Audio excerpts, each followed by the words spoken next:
Bonsoir à tous, bienvenue sur France 3 Picardie, il est 18h43 très précise. Quoi de neuf? Météo Journal, c'est le grand rendez-vous de l'information qui débute maintenant. Et au programme, donc ce soir, quoi de neuf? D'abord, on va parler des véhicules électriques, vélos, scooters ou karting, ou même des voitures. Arnaud Sivert est notre invité ce soir sur le plateau. Il est professeur de génie électrique à l'IUT de Cuffy dans l'Aisne.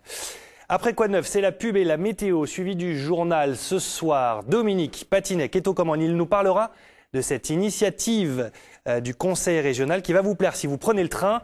Le Conseil régional vous demande votre avis à vous en tant qu'usager de ces trains en matière de transport régional. Qu'est-ce qui va ou qu'est-ce qui ne va pas dans les TER, les gares et les services proposés?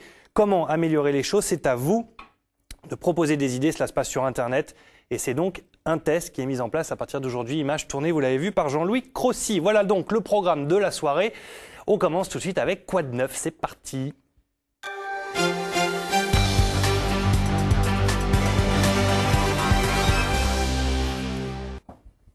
Un professeur qui enseigne, c'est normal, classique. Mais le prof que l'on reçoit ce soir, il fait plus avec du cœur et de la volonté. Il est professeur de génie électrique à l'IUT de Cuffy dans l'Aisne. L'IUT, c'est l'Institut universitaire et technologique. Et avec ses élèves, eh bien, il mène des projets de véhicules électriques, des kartings, des scooters et des vélos électriques comme celui-là qui est sur ce plateau avec nous ce soir. On parle donc de véhicules électriques avec vous, Arnaud Sivert. Bonsoir. Bonsoir. Merci beaucoup d'être avec nous. Vous êtes donc, je le disais, prof de génie électrique. Vous adorez les économies réalisées avec le transport électrique. Vous détestez les distributeurs de kits électriques. Et votre dicton, le choix d'un véhicule, c'est comme nos chaussures. Il doit être en fonction du besoin et de la météo. Chaque transport a son besoin. Est-ce qu'on peut dire dans un premier temps que l'électrique est vraiment un moyen de déplacement économique? Est-ce que ça rime? Oui, tout à fait. L'énergie électrique est vraiment pas chère en France. 1 € pour faire 1000 km avec un vélo électrique.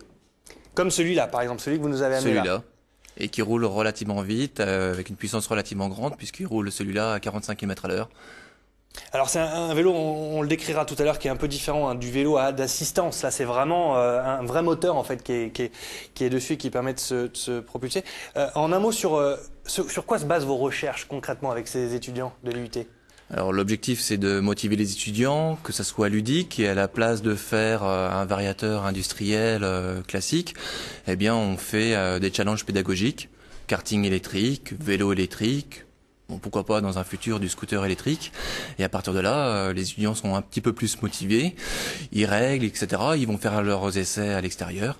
Et l'objectif, c'est vraiment motiver les étudiants. C'est un projet que vous mettez en place dès le début de l'année et qui se développe, enfin qui progresse sur combien de temps? Sur un an? Oui, seulement 1 an. Il n'y a que les deuxièmes années. Les premières années chez nous sont remis à niveau, puisqu'ils viennent de S, SVT, SI, de différents univers. Et donc à partir de là, ils sont remis à niveau première année, et donc en deuxième année, on leur donne un cahier des charges et à eux de se débrouiller, et on les aide bien. Alors, la grande réussite du transport électrique, c'est le silence. C'est vrai que c'est extrêmement silencieux, ça peut s'avérer dangereux. D'ailleurs, si vous ne regardez pas en traversant la route. Découverte donc de vos recherches avec l'exemple du karting. Reportage de Stanislas Madès, Jean-Louis Crossy et Nathalie Perrin. À première vue, voici une équipe de bricoleurs fondus de mécanique qui s'attelle à équiper des karts en vue d'une nouvelle course. Mais la réalité est tout autre. Nous sommes en compagnie d'étudiants en génie électrique et informatique et ils ont un projet pédagogique, fabriquer des véhicules électriques. Quand on étudie un véhicule électrique ou un variateur de vitesse pour l'industrie, on a exactement la même programmation, on a les mêmes problématiques. Donc autant faire des choses en s'amusant. Donc nos étudiants sont plus passionnés et ils travaillent mieux. Aujourd'hui, il y a pas mal de véhicules électriques qui sont vendus, scooters et vélos surtout, et il n'y a pas de techniciens pour les réparer. Donc par conséquent, nos étudiants pourront en fait trouver une embauche, pourquoi pas monter leur propre magasin en électrique. À l'IUT de Cuffy, en bordure de Soissons, on construit des karts et autres véhicules électriques depuis environ 6 ans. Un moyen de rendre concret des apprentissages complexes. Pour nous, c'est plus un projet un peu pour découvrir le fonctionnement des systèmes avec variateurs et moteurs. Sinon, concrètement, ça existe déjà, même mieux que ce qu'on fait là. Mais c'est vraiment cher. C'est pas encore prêt à être déployé partout, je pense. En effet, le véhicule électrique existe déjà, mais l'autonomie et les problématiques de recharge de batterie empêchent son succès commercial. Pourtant, le moteur électrique possède d'évidents arguments. La grosse qualité, c'est une meilleure accélération par rapport à un kart thermique. Par contre, on a moins d'autonomie et c'est ça où on va perdre. Et en puissance, en vitesse de pointe, on va perdre aussi un peu. Et en plaisir de conduite? Honnêtement, c'est vraiment le pied. Il faut faire une démonstration pour y croire. Quasiment aucun bruit. Et un grand confort de conduite. La mise au point de ces engins est très fine. Le dernier né de la gamme, c'est ce vélo électrique. Plus besoin de pédaler, même en montée. Pour en faire un véhicule urbain très performant, il a fallu s'armer de beaucoup de patience.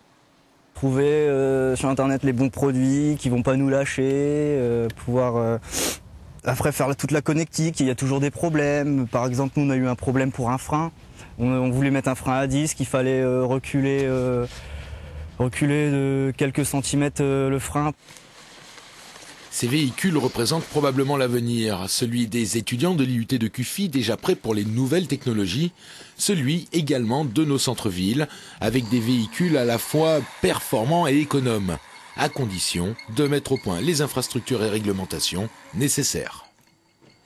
Et ils ont l'air de s'amuser, ces élèves. Comment vous expliquez ce plaisir qu'ils ont de faire cette formation-là? Je me l'explique pas. C'est rigolo de les voir comme ça. Oui, c'est tout à fait l'objectif. Et puis quand on roule à 45 km à l'heure ou à 50 km à l'heure en vélo avec une pente à 5 ou 7%, on se prend pour Cancellara, Alors grand justement, champion. on va essayer de voir comment on peut rouler à 45 km/h avec un vélo pareil. En fait, la démonstration, elle est toute simple. Le moteur se trouve dans la roue arrière et quand on soulève, regardez, il suffit juste... Ouah, c'est lourd quand même. Et il faut soulever ça et en fait accélérer comme une mobilette. Comme une moto en fait, comme une mobilette. Ça peut rouler à combien? 45 à 50 km à l'heure. Il y a la puissance, là, il y a 1500 watts. C'est autre chose que... C'est totalement différent de l'assistance en fait au pédalage, hein, ce genre de vélo-là. Ah, c'est complètement différent. Là, il y a le moteur. Ça, c'est la batterie. Tout à fait. Et là, hop, si on s'approche de ça, on voit le compteur et toute la gestion électrique de la voiture, en fait. C'est un petit peu le compteur comme dans une voiture. Tout à fait. Combien de temps il faut pour mettre au point un vélo pareil? Alors on peut acheter des kits chez des distributeurs et en une journée, il est monté. Alors, et combien de temps, vous, de travail pour en arriver là, avec vos élèves? Alors, le travail, c'est les problèmes de fiabilité. Nous, on réalise nos propres variateurs. On peut réaliser la même énergie, mais on n'est pas trop fiable. Comme on fait des challenges, eh bien, des fois, on achète à des professionnels directement toute la jauge. Là, c'est le cas. Et si on prend cet exemple de vélo-là, je veux acheter ça, moi, comment je fais? Eh bien, sur Internet, on peut tout trouver. C'est autorisé, on peut rouler librement avec un vélo qui ça s'approche quand même d'une mobilette presque. Alors pas du tout. C'est normalement vendu pour voie privée. Et par contre, on peut faire des challenges avec. Des courses privées Oui. La loi nous limite à 25 km à l'heure avec une assistance obligatoire. Il y a un vrai plaisir si on revient sur le côté du karting, il y a un vrai plaisir de conduite avec l'électrique. Souvent on dit oui, mais on aime bien entendre le bruit du moteur, on aime bien le côté un peu... Alors nous, on fait des courses en indoor en plus. Et Vous êtes champion de France de kart, hein, je le précise. Bon, il y a 2 ans. Quand même. Il y a 2e l'année dernière. Bon, on verra bien ce qu'on fera encore cette année.